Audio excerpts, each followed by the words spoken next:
So why does orchestration matter now? Well, let's start with the fact that quantum networks are here. When I first interviewed at Aliro, I thought I knew some quantum things. I knew about quantum computing.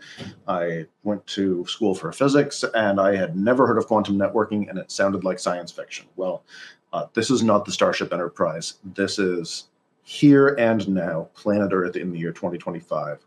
Quantum networks exist, they're alive, they're in the world, and they're only growing. So as a user or an administrator or an operator of a quantum network, you want ease of setup and configuration.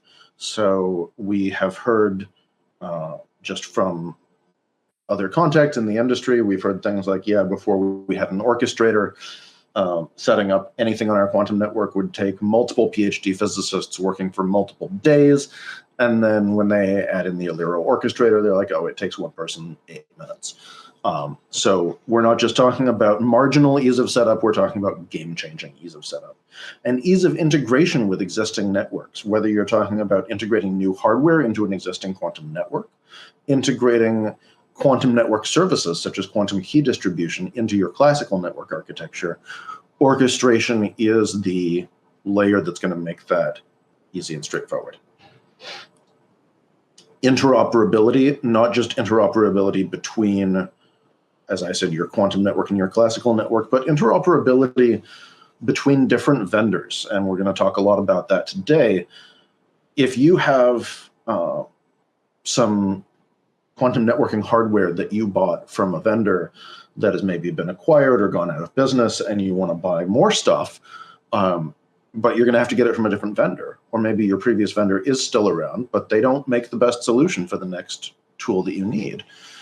Each of these vendors is going to be selling you a management or even a rudimentary orchestration solution that works for their hardware, but you really need this hardware to be interoperable. Just like in your classical network, you might have some Linksys and some Cisco and some Juniper all mixed together. You want to be able to do that in your quantum network as well. So this brings us to my two favorite technical questions, not just in quantum networking, but like ever, which are, how does the thing talk to the other thing, and why at this particular moment is it not working? An orchestrator is going to help you with these two questions. It's going to actually make you not have to worry about how does the thing talk to the other thing. You just get to draw a little line on the designer canvas, like what's shown in the Aliro orchestrator here in this graphic. And the orchestrator takes care of making the thing talk to the other thing. Hopefully it also makes it work.